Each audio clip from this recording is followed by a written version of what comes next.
OBC समाजाची सुद्धा जातनिहाय जनगणनेमध्ये ओबीसी जनगणना करण्यात यावी।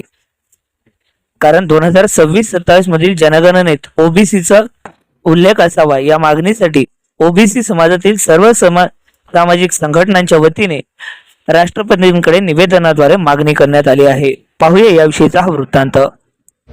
आज भारतीय पिछड़ा शोषित संघटन एकूण महाराष्ट्रातल्या 20 जिल्ह्यामध्ये आम्ही आज भारताचे राष्ट्रपती महोदयांना आम्ही निवेदन देत आहोत। त्यांची प्रमुख मागणी अशी आहे की भारताची जी जनगणना होत आहे 26 आणि 27 मध्ये त्याचं जे नोटिफिकेशन निघालेलं आहे की ओबीसी शिवाय म्हणजे वगळून जातीची जनगणना करणार नाही हे सरकार। म्हणून आम्ही भूमिका घेतलेली आहे की जर या सरकारनं या घरगणतीमध्ये जर ओबीसीची जातनिहाय जनगणना नाही केली तर सगळा ओबीसी समाज यापुढे या जनगणनेमध्ये सहभागी होणार नाही। म्हणून आमची भूमिका अशी आहे की सरकारने ओबीसीची जातनिहाय जनगणना पहिल्या टप्प्यापासून करावी हे या निवेदनामध्ये भूमिका आहे। दुसरी आहे की 2000च्या या कालच्या 25ला मध्ये UGCमध्ये असणारं समता विधेयक आलेलं होतं। ते समता विधेयक या देशातल्या सुप्रीम कोर्टानं नाकारले, म्हणजे त्याच्यावर स्टे दिलेला आहे। खरं म्हणजे त्याच्यातले सगळे ओपन स्वर्ण SC ST OBC सगळेच लोक होते।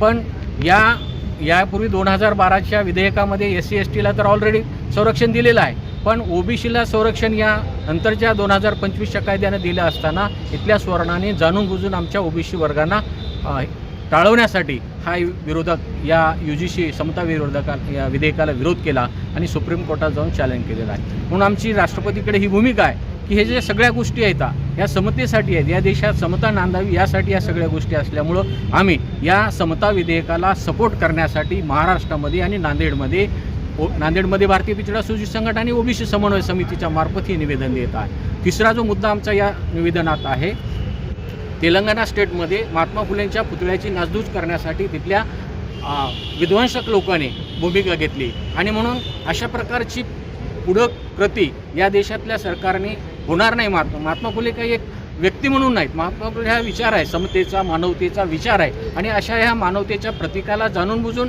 हेटाळण्याचं काम या देशातली अमानवीय व्यवस्था करत आहे, त्याचे व्यक्ती करत आहेत। म्हणून याकडे सरकारनं लक्ष द्यावं आणि गांभीर्यानं या अशा गोष्टी पुन्हा घडणार नाहीत या देशामध्ये यासाठी हे आम्ही हे निवेदनाच्या मार्फत राष्ट्रपती महोदयांना विनंती करणार आहोत। ठीक आहे।